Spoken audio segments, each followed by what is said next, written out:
je m'appelle Odile, j'ai 29 ans. Alexandre, 29 ans, membre de l'association de la garde de nuit. Je m'appelle Frédéric, j'ai 41 ans et je suis fan de Game of Thrones depuis 9 ans. J'ai regardé l'épisode 6 de Game of Thrones à 3h du matin en direct, comme tous les épisodes de la 8e saison. Et je suis assez mitigé sur cet épisode-là, assez émouvant parce qu'il conclut 9 ans de ma vie, 9 ans de Game of Thrones. C'est assez mitigé parce qu'il y a des arcs narratifs qui ne sont pas développés, il y a des sauts temporels qui sont un peu faciles et qui ne sont pas expliqués. Une petite déception et puis à la fois on est un peu mélancolique parce que c'est la fin de 10 ans de fidélité à cette série. Ces personnages vont beaucoup me manquer puisqu'on s'est attaché à eux sur ces 10 dernières années.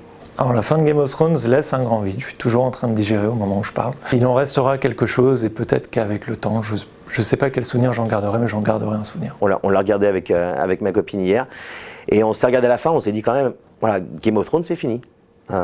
C'était assez émouvant quand même. J'ai versé une petite larme parce que c'était la fin et qu'il y avait plein de trucs qui se passaient. C'est quand même 9 ans quand même qui se sont arrêtés hier soir, donc ça fait quelque chose. Quelque part, le cycle de 9 ans quasiment de la série a accompagné une grosse partie de mon histoire personnelle, dont une histoire d'amour.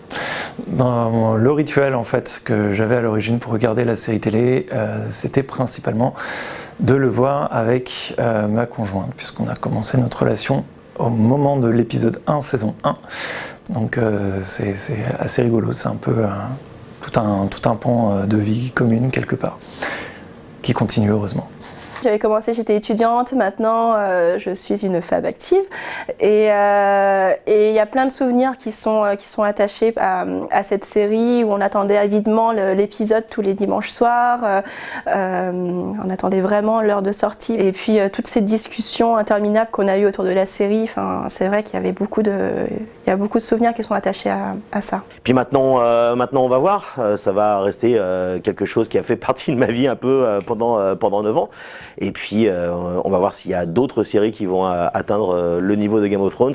C'est complètement absurde, c'est complètement ridicule de s'imaginer se lever la nuit, ne pas dormir pour aller regarder une série, mais c'était tellement prenant, tellement captivant. On va voir ce qui va se passer, mais bon, il va falloir maintenant commencer le temps du deuil. Il y a un travail de deuil, je pense, pour la fin de cette série qui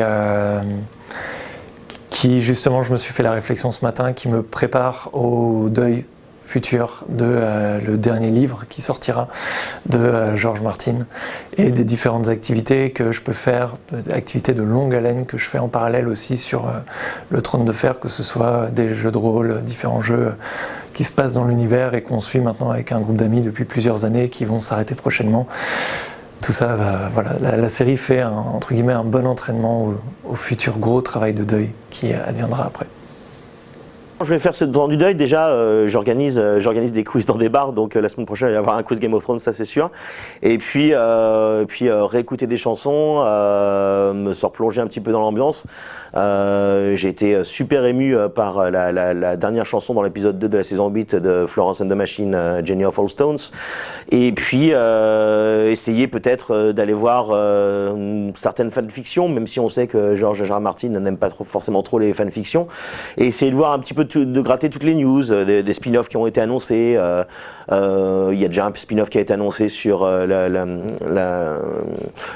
Roi de la Nuit, le début du Roi de la Nuit, juste avant les premiers Targaryens. J'aimerais bien qu'il y ait un spin-off sur les aventures d'Arya, un spin-off sur les aventures de Jon au-delà du mur.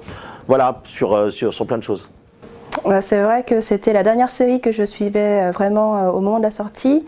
Du coup, c'est un peu un vide, mais ça m'a aussi donné envie de relire les livres et attendre avec impatience la suite à l'écrit pour connaître vraiment la vraie fin, entre guillemets, de la saga.